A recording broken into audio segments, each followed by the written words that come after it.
ای ماه تو خورشیدی درخشانی کی بودی مستم ز نگاهت ای نگارا سودای تو کشت قلب ما را صد عاشق دیوان اسیرت از شهر خوجند تا بخارا.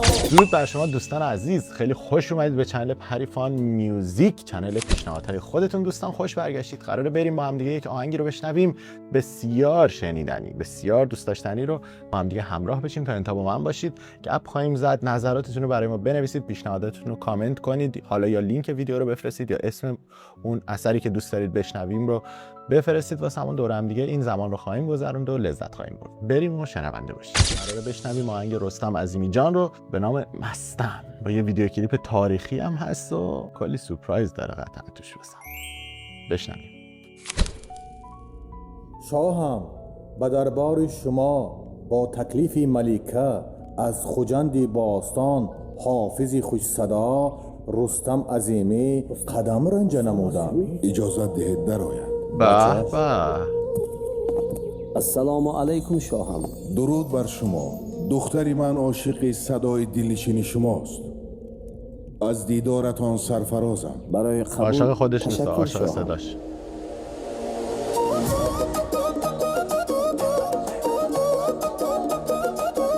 قرار دل دختر شاه رو ببره، یعنی برده قبلا دلشو با صداش، حالا ببینیم با اکت و اجراش چه میکنه.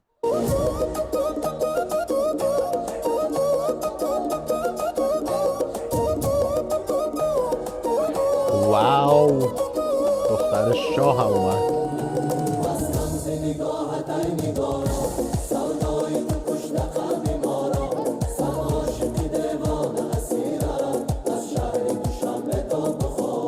دوشنبه تا بخارا. کجا رفتی و مهمانی کی بودی دل به تو بجان بود تو جانانی کی بودی این غصه مرا کشت که غم خاری که گشتی این درد مرا سوخت که درمانی کی بودی. من با دلی آشفته چه دانم که تو امشب شمعیتی احوال پریشانی کی بودی دور از تو سیاه بود شب تاری هلالی ای ماه تو خورشیدی درخشانی کی بودی.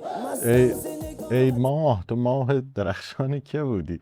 خیلی شعرش قشنگه، عاشقونش خیلی زیباست، شبیه شعرهای خیلی عاشقانه سبکای قدیمیه و انتخاب شعرش فوق‌العاده بوده که به سبک و ساختار این ویدیو هم میخوره. یا شاید اول شعر رو انتخاب کرده، بله، بعد ویدیو رو روی اون مبنا ساختن، ولی واقعا قشنگه. مفهوم و معنی تک تک کلمات شعر با وجود عاشقانه بودنش مرتبط، زیبا و پرمفهوم. چه یک ویدیو کلیپ خوبی. دانم که تو امشب شمعیتی احوال پریشانی کی بودی دور از تو سیاه بود شب تاری هلالی ای ماه تو خورشیدی درخشانی کی بودی مستم ز نگاهت ای نگارا سودای تو کشت قلب ما را صد عاشق دیوان اسیرت از شهر خوجند تا بخارا صد عاشق دیوان اسیرت از شهر دوشنبه تا بخارا.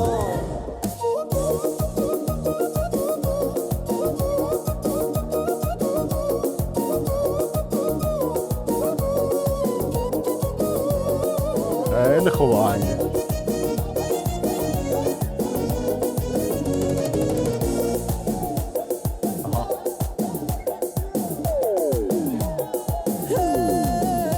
دیوانه شدم در آرزویت ای چشمی همه جهان بسویت دیوانه شدم در آرزویت ای چشمی همه جهان بسویت عاشق به کمند تو اسیر است ای چاره کجا رود ز کویت مستم ز نگاهت ای نگارا سودای تو کشت قلب ما را صد عاشق دیوان اسیرت از ملک خوجند تا بخارا صد عاشق دیوان اسیرت از شهر دوشنبه تا بخارا. کلی عشق ورزید به معشوقش، ولی به آخرش به اونجا رسید که مال خودم میشی. یعنی این همه عاشق و معشوقم هستی، یعنی این همه عاشق داری، صدها از خوجند تا بخارا، ولی میخوام مال من باشی.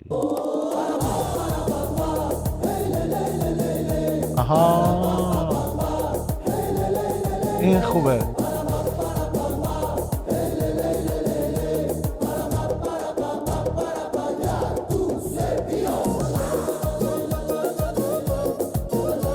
به به به، چه ملودی شاد و ریتمیکی.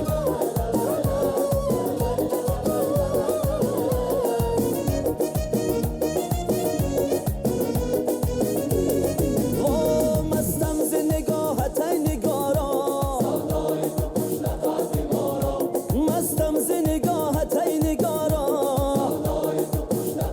وای صد عاشق دیوانه اسیرت از شهر خوجند تا بخارا، صد عاشق دیوانه اسیرت از شهر دوشنبه تا بخارا.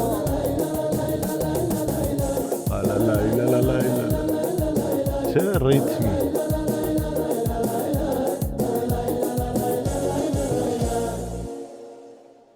قبل از اینکه تموم بشه، یعنی تموم هم قرار نیست بشه، هنوز ادامه داره قصه. تشکر بیکران از این پیشنهاد زیباتون، از اینکه حال دل ما رو خوب کردید با شنیدنش. امیدوارم در کنار من بوده باشید و شما هم حال دلتون خوب شده باشه. از اون دست آهنگایی بود که هر کسی تو هر حالی که بشنوه حال دلش خوب میشه. آره، دمتون گرم. ملیکا یک لحظه، لبای من به شما دل دادم. من میدونم که نصف دنیا عاشق شیدای شماست. از دوشنبه تا بخارا همه دیوانه که عشق گفتم. شمایند. شاید ولی مال منی. عشق مرا نپذیرید، ولی من شما را دوست داشتم. این خیلی نگوید. محبت دادی خداست. بله، من هم شما رو دوست داشتم. بپذیرید. اوش، رحمت، چقدر زیبا، چقدر محترمانه. و پشت صحنه هم داریم. گروپ زیکا.